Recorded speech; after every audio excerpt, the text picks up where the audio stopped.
What's going on, everyone? So if you're new here to the channel, my name is Eric and welcome to Staggered Horizons. So today we are heading out to EFI Logics out in Bethel, Connecticut. I will leave all their information down in the description below.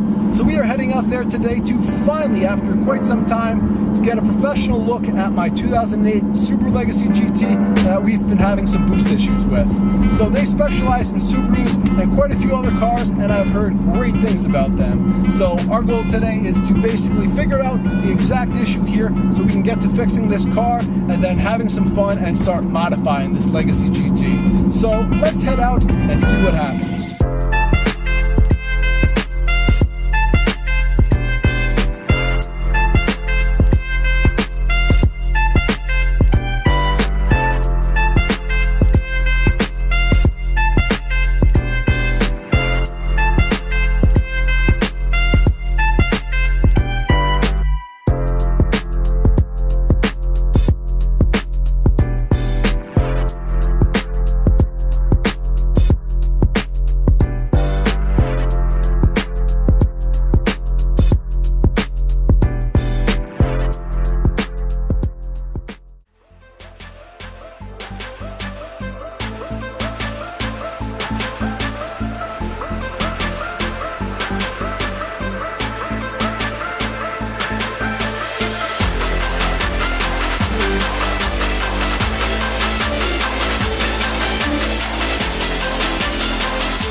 Scraping? Yeah. Picked up a rock between the rotors. Issue's fixed. Stop. I still want to smoke test the intake. Sure. Because the fuel trims are idle. They're still a little high. Okay. So there may be. But you were boosting. Yes. Yep. I'll pull inside and I'll show you the lot. All right. Thank you.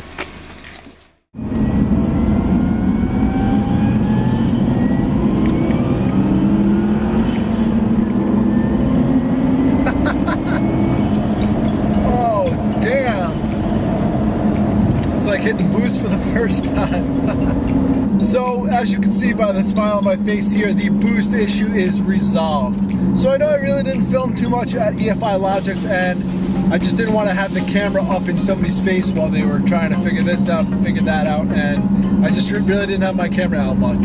So there's not much we got there, but they have some awesome cars on the lot, as you can see, and they do some great work. So I would definitely recommend checking them out. So obviously we had a boost leak here, and that boost leak was found within the throttle body coupler, and it was on the side of the throttle body, not the part coming out of the intercooler, and that was basically folding or crimping in or over on itself, if that makes sense, and causing a leak right there. And we also found that the bypass valve, that line was actually really loose, so any pressure or any pounds of boost were going through that was so easy that I could have just blew off. So those two things were really what the boost leak was. So being that our mass sensor was bad, our fuel trims and air to fuel ratio were completely off. So when you're building up boost, oh, that is a nice purple plum crazy Hellcat. So usually when you're building up boost, you're gonna go slightly rich upon acceleration, or be building a boost going from about like 14 down to 11.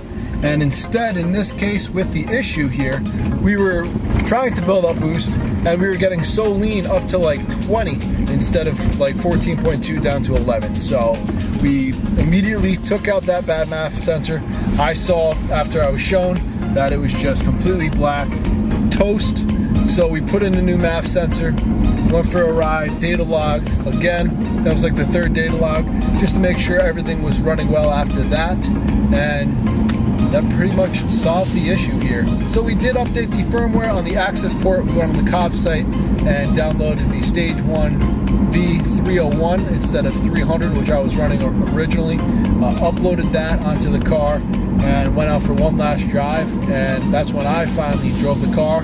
And we went from sport mode, boosting about 12, 13 PSI, and then on to Sport Sharp and boosted about 15.5. So I'm just really happy right now. However, I was really surprised on how much it cost for the MAF sensor. So you may be saying to yourself, wow, you are an idiot. You totally could have figured that out and took care of all that on your own. But, however, this was a great learning experience.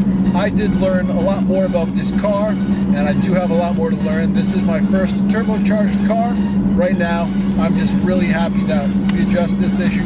The car is running good, the car is boosting good, and I do have one problem though, and it has nothing to do with this boost issue or anything like that. I don't know if you can hear it in the video or not, but I definitely have a wheel bearing that I need to address and fix. But once that's done, the car will be running 100%, and then we will be getting to the 3-inch catback exhaust that I have. And I'm not going to spoil anything else. That will be the first modification, because we definitely need to get this car sounding like a Subaru should. I'm really excited, and maybe down the road this video will help somebody else not really knowledgeable about these cars fix their boost issue. So thank you guys again for watching this video. Please stay tuned, because we got some awesome things coming, not only for this car, but the Z06 will be out in the next 2 weeks or so. So we got some great stuff coming, so please stay tuned. Thank you all again for watching this video. If you're stopping by for the first time, please hit that subscribe button. If you enjoyed this video or found it helpful in any way, please slap that like button. I hope you all have a fantastic day, and I'll see you next time. Take care.